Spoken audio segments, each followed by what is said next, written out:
Hey guys, তো কেমন আছো আর জিজ্ঞাসা করবো না, তবে ভালোই আছো। তো সকালেই বাইকটা সার্ভিসিংয়ে দিয়েছিলাম। দুর্গাপুর থেকে এসে বাইকটা সামান্য প্রবলেম করছিল, আর এমনি সার্ভিসিংয়ের টাইম হয়ে গেছিলো। তো সকালে সার্ভিসিংয়ে দিয়েছিলাম, আর আমি রয়্যাল এনফিল্ড শোরুমে, মানে আরামবাগের রয়্যাল এনফিল্ড শোরুমে আমি ঠিক পছন্দ করি না, বা ওখানকার বিহেভিয়ার আমার অতটা ভালো লাগে না।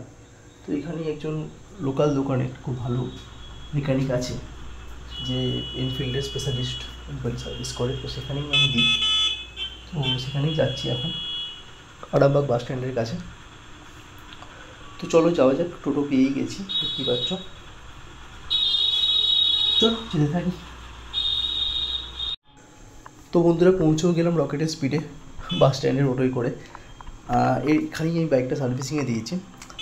আর টোটোতে করে গোপ্রো নিয়ে বোধহয় এই ফার্স্ট টাইম একটা ভিডিও হচ্ছে, জানি না কেমন হবে, তাই ভিডিওটা করার সময় দেখতে হবে। তো চলো যাওয়াই যাক, চলেই এসছি প্রায়। চলো নামা যাক।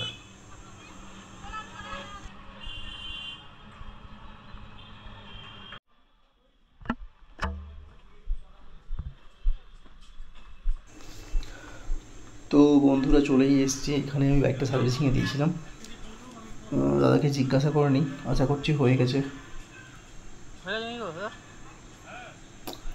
এই যে আমার বাইক, চলো দেখা যাক বাইকটা কেমন সার্ভিসিং হয়েছে। একটা রাইড তো হবে সুন্দর করে, দেখতে থাকো, এনজয় করো।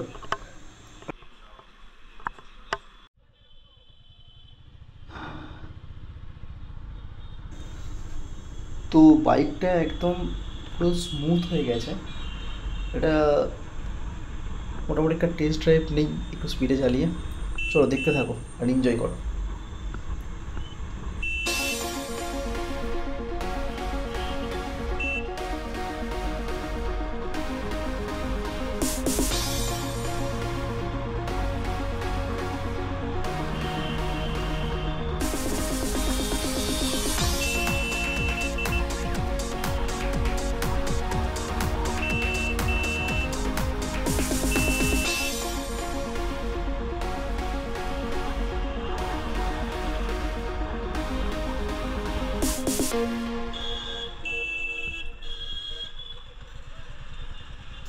তো বন্ধুরা, এখান থেকে আমি বাঁ দিক দিয়ে বেঁকে যাব।